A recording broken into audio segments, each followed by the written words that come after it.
कहने का मतलब है एक घड़ी आधी घड़ी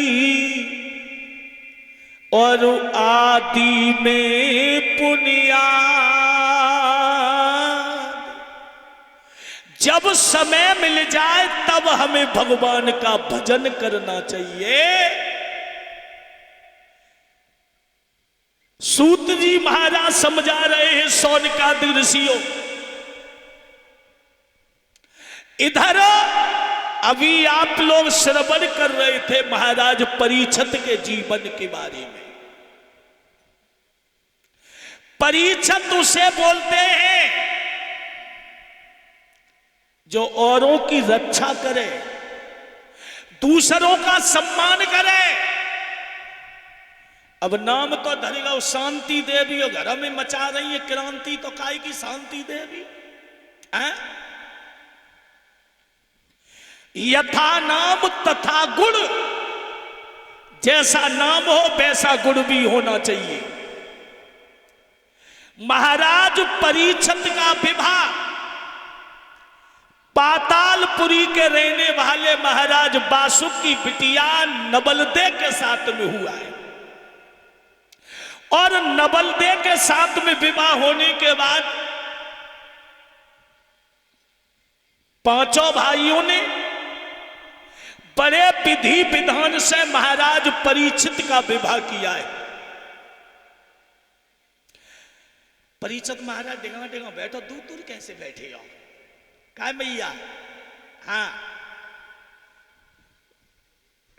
शर्म लगते है का है? शर्म काहे की है?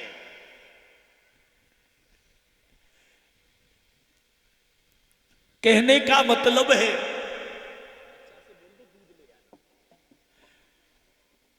कहने का मतलब है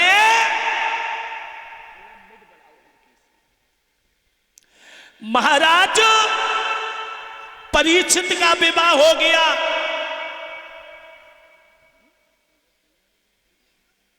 और महाराज परीक्षित का विवाह नबलदे के साथ में हुआ है। भक्तों, पांचों भाइयों ने विधि विधान से परीक्षित की शादी की। शादी करने के बाद कहानी कुछ और हो गई।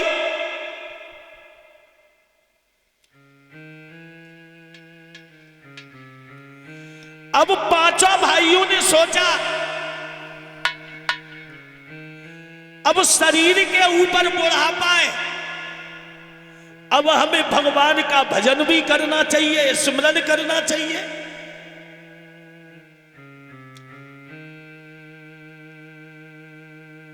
परीक्षित को हस्तिनापुर का राज्य दे करके पांचों भाई हिमालय के लिए चले गए।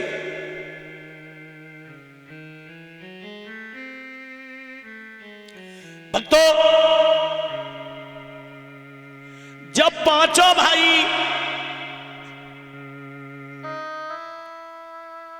हिमालय के लिए चले गए और परीक्षित को राज्य दे दिया, हस्तिनापुर का राज्य दिया है,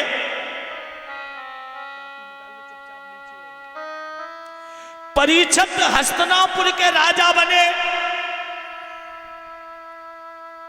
और शासन को चलाने लगे।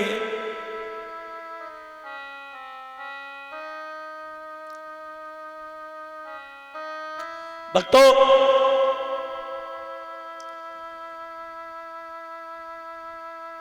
महाराज परीक्षित जब राजा बन गए हैं, शासन को चलाने लगे, पांचों भाई हिमालय के लिए जब चले गए, परीक्षित बड़े प्रेम से राज करने लगे हैं। और ये हमारा धर्म भी कहता है, अगर शरीर के ऊपर बुढ़ापा है, घर में बेटा कार्य देखने लायक है तो सौंप दो, और बुढ़ापे में सुख चाहो परीक्षित तो मड़ैया अलग बनाओ। क्योंकि छोटा बच्चा होता है ना, उसका पैर चंचल होता है, छोटा बच्चा होता है उसका पैर चंचल होता है, जवान लड़का होता है उसका रोम रोम चंचल होता है, और बुजुर्ग लोग होते ना उनकी जीभ चंचल होती है। पता ना बुढ़ापे में कामों से निकल जाए। तासे तो अच्छा ये है अलग झोंपड़ी बना लो और ईश्वर का भजन करो। महाराज परीक्षित राजा बन गए, शासन को बड़े प्रेम से संतों का सम्मान करने लगे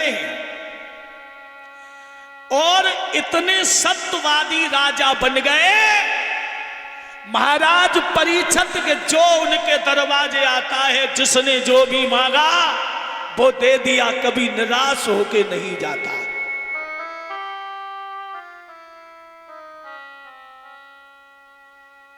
एक बात और बताऊं बहनों, माताएं 4 प्रकार की होती हैं। मैया माताएं 4 प्रकार की होती हैं। अब आप लोग सोच रहे होंगे ऐसी कौन सी होती है, मैं आपको बता रहा हूं। जिस मां का बेटा, जिस मैया का बेटा फौज में भर्ती होने के बाद भारत देश की रक्षा करे, तो समझ लो उस मैया की कोख धन्य हो जाती है। परीक्षित जी, जिस मां का बेटा सीमा पर खड़े होकर के भारत की रक्षा करता है, उस मैया की कोख धन्य हो जाती है। जिस मां का बेटा अगर दानी पैदा हो जाए, तो समझ लो उस मैया की कोख धन्य हो गई। जिस मां का बेटा दानी पैदा हो जाए, और जिस मां का बेटा यदि भगवान का भक्त पैदा हो जाए, तो समझ लो उस मैया की कोख धन्य हो गई।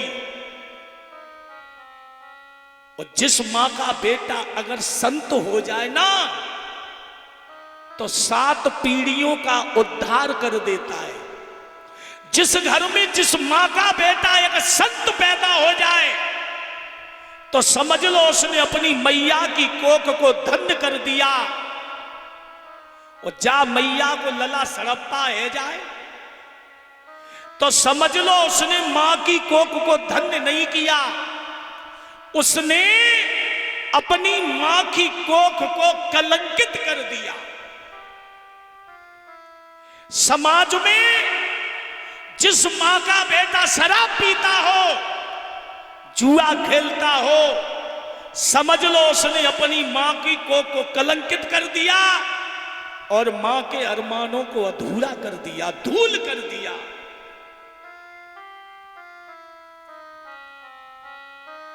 मैया समाज में बात भी नहीं कर पाती। अगर कोई बात कर रही है, अड़ोसी पड़ोसी बात नहीं करने देते, तेरा लाला तो शराबी है। भक्तों, अगर संसार में मां की कोख को तुम्हें ऊंचा करना है, उसे उज्जवल करना है, तो शराब और शराब से बचे रहना। तुम्हारा परिवार धन्य हो जाएगा, तुम्हारा जीवन धन्य हो जाएगा। जिस घर में शराब का सेवन होता है, उस घर में लक्ष्मी का निवास नहीं होता है। और एक दिन दोनों ही लक्ष्मी किनारा कर जाती है।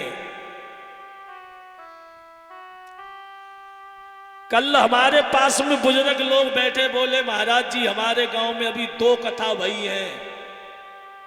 हमने की बहुत अच्छी बात है। हमारे भैया दिल्ली से आए और हम अधवस से चले आए। बड़े वो दिल्ली से आए और कन्नौज और दिल्ली के बीच से हम आ गए। हमारे यहां से दिल्ली सिर्फ 150 किलोमीटर है।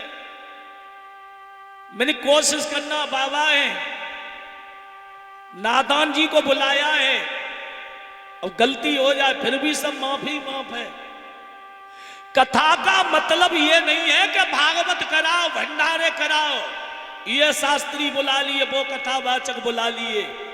अगर भागवत सच्चे मन से सुनी जाए, एक शब्द हृदय में बसा लिया, तो उसी से तुम्हारा कल्याण हो जाएगा।